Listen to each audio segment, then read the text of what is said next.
નમસ્કાર મિત્રો, આજના સમાચારમાં તમારું સ્વાગત છે। દેશ, દુનિયા અને ગુજરાતના તાજા, મોટા અને સૌથી મહત્વના સમાચાર જાણીએ તે પહેલાં તમે ચેનલમાં નવા હોય તો ચેનલને જરૂરથી સબસ્ક્રાઇબ કરી અને વિડીયોને લાઇક કરી દેજો।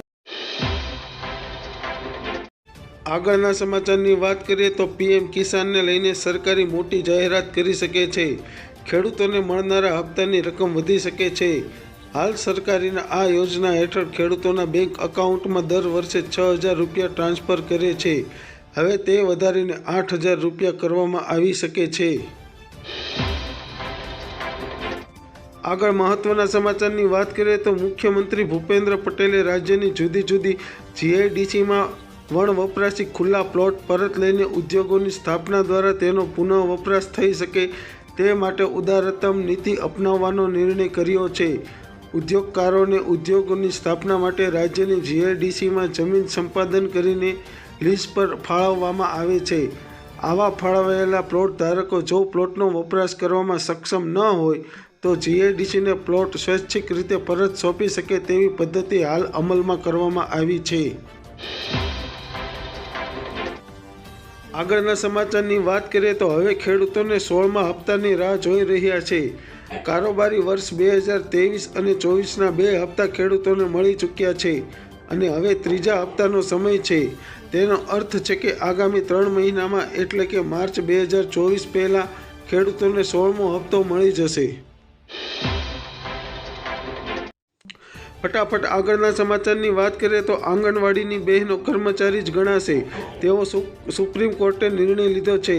ગુજરાત સરકાર દ્વારા કરવામાં આવેલી પુનઃ વિચારણાની અરજીને કોર્ટે ફગાવી દીધી છે। સાથે આંગણવાડી વર્કરને ગ્રેચ્યુઇટી પણ મળશે।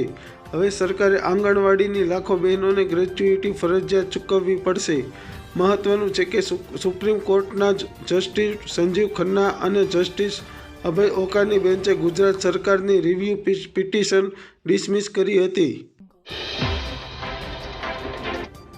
આગળના સમાચારની વાત કરીએ તો આપના પ્રમુખ અને દિલ્હીના મુખ્યમંત્રી અરવિંદ કેજરીવાલ આજથી 2 દિવસ ગુજરાતના પ્રવાસે છે।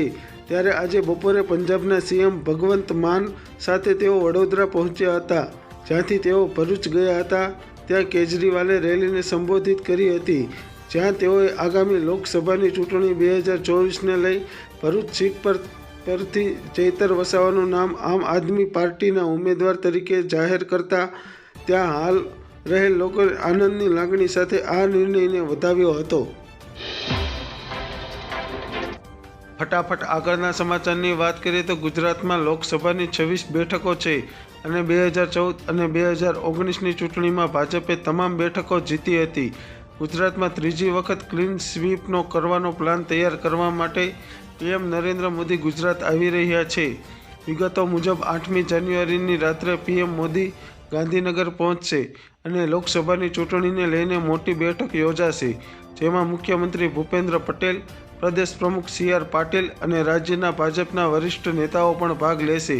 આ બેઠકમાં ગુજરાતની તમામ 26 લોકસભા બેઠકો અંગે વિગતવાર ચર્ચા કરવામાં આવશે અને આગળની યોજનાઓ તૈયાર કરવામાં આવશે।